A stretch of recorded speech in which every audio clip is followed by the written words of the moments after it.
2 dienas pēc kārtas Rīgas Dinamo aizvada pārbaudas spēli pret Novosibirskas Sibiru vienību. Vakar Tukumā minimāls zaudējums rezultātu 3-4. Šodien minimāla uzvara pēcspēles soda metienos ar rezultātu 3-2. Neticami, bet mūsējie izglābās tikai 1,9 sekundes pirms pamatlaika beigām, kad pēc neticama uzmetiena uz vārtiem no laukuma stūra vārtus guva Tims Sestito.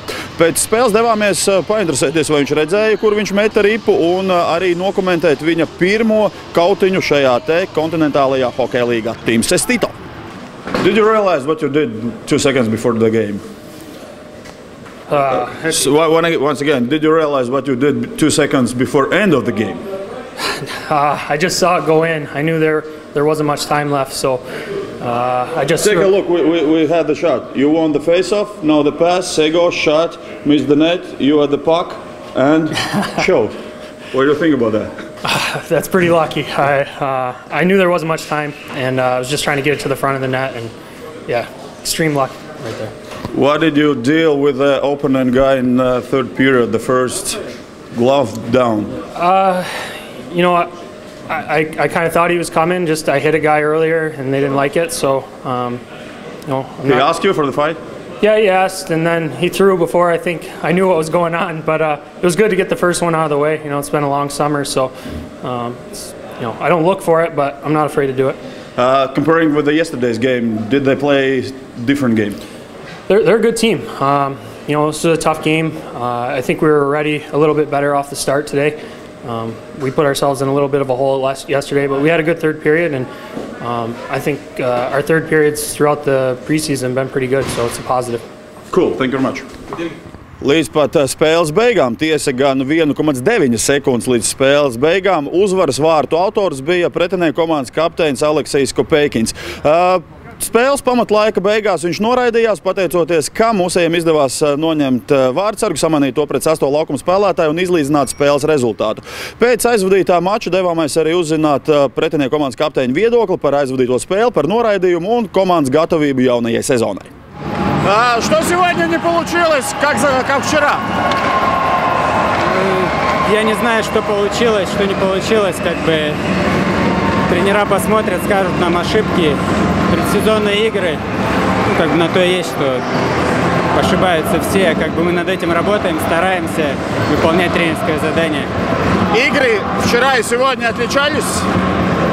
Да, наверное, не очень. Много борьбы, поляна маленькая, так что много борьбы и много движения.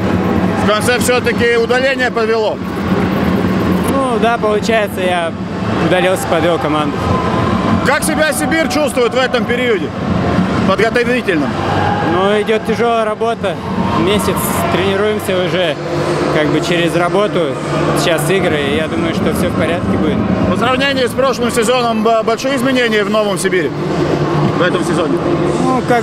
Как и всегда в любой команде, ребята уходят и приходят, но у нас очень хороший коллектив. Внутренний голос, что в новом сезоне говорит? Будем стараться играть еще лучше, чем в том году. Удачи, спасибо. Ar vārdu guvumu šajā spēlē izcēlās arī Rīgas Dinamo komandas uzbrucējs Ārmāns Bērziņš. Lūk, arī pēcspēles interviju ar viņu, bet mūsējie pēc 3 dienām jau pirmdien Volvo Ledus hallē aizvadīs savu nākamo pirmssezonas pārbaudas spēli ar mums labi zināmo pretinieku, kurus Valmierā izdevās diezgan pārliecinoši uzvarēt, un tie būs Podoļskas Viķas vienības spēlētāji. Tātad, ja jums pirmdienas vakars ir brīvs, tad visi aicinātu uz Volvo Ledus halli un sekosim līdz Rīgas Dinamo gatavošanās posmam jaunajai kontinentālās hokeja līgas sezonai. Armāns Simpsons, Mārcis Krasovskis un komandas dakteris Āris Aivars vienmēr būs iepriecināti un gatavi iepriecināt jūs ar labām intervijām un lieliskiem sižetiem. Nevienam nekas nekaiš. Varam spēlēt. Obligāti. Tiekamies. Protams, vienmēr ir patīkami uzvarēt arī pirmssezonas spēlēs. Šodien, laikam pateicoties šim te jaunieklim, kurš dod interviju Sporta centram, viss sanāca. Var nokomentēt viņu situāciju? Kā mēs čaļiem runājam, tas tāds tipiskais ziemeļamerikāņu gols, tāds iet līdz galam, vienkārši vienalga, kur ripu, mest viņu uz vārtiem. Principā jau nebija nekāda vairāk citu variantu, pēdējās sekundes bija. Viņš vienkārši met uz vārtiem un veiksmīgi iegāja. Tā par nost. Tev arī šodien izdevās atzīmēties ar vārtu guvumu. Tava situācija, kas tur bija? Tur čaļi viss izdarīja. Pirmkārt pārtvērām ripu, pretinieka zonā, ātri piespēle lejā, un tad atlika vienīgais atklāties un pielika noli. čaļi viss izdarīja manā vietā. Vakardien minimāli zaudējumi, šodien minimāli uzvara, vai abas spēles kaut kā atšķirās un Sibīrs šodien savādāk spēlē?